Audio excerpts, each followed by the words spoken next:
maison, ça lui appartient, ça ne rentre pas dans la communauté.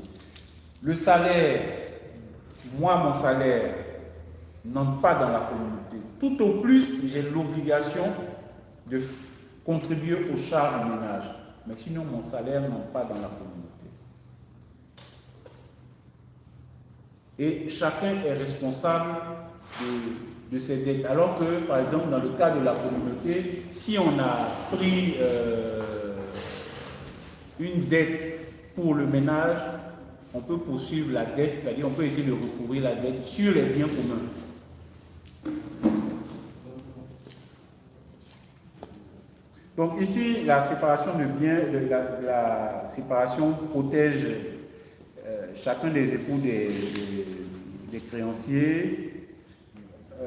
L'inconvénient, c'est que au niveau des gains salaires, aucun des époux ne peut bénéficier véritablement des fruits du travail de l'autre parce que les biens et revenus sont propres à l'époux qui en est propriétaire.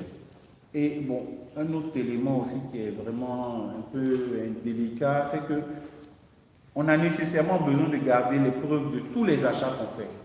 Dans le cas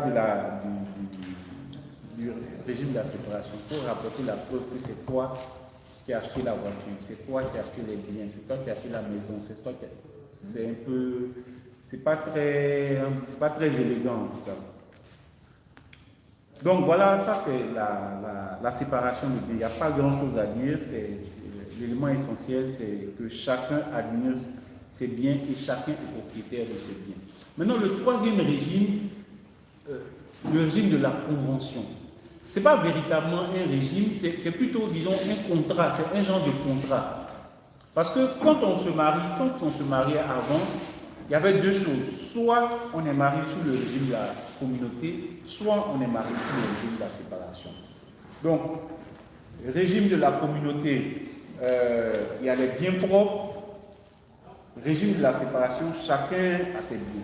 Maintenant, dans la convention de mariage, c'est une convention où on peut piocher dans chacun des régimes. Dans le régime de la communauté, on peut dire, bon, moi, c'est vrai que j'avais des biens propres, mais tous mes biens propres, là, ça rentre dans la communauté. Les biens que j'ai achetés avant, les biens dont j'ai hérité, les biens qu'un ami m'a donnés, selon la loi, ça ne rentre pas dans la communauté. Mais dans la convention, on peut dire, bon, ça rentre dans la communauté. De la même manière, on peut dire dans la convention qu'en principe, les biens acquis dans notre mariage rentrent dans la communauté, mais dans la convention, on peut dire non, les biens acquis pendant le mariage, ça ne rentre pas dans la communauté. Donc, la convention, c'est un contrat par lequel chacun des époux, les deux s'asseyent pour dire comment on va régler notre patrimoine. On peut dire même que, je touche du bois, en cas de décès, voilà directement ce que toi tu vas recevoir. Ça, on organise ça déjà dans la convention de mariage.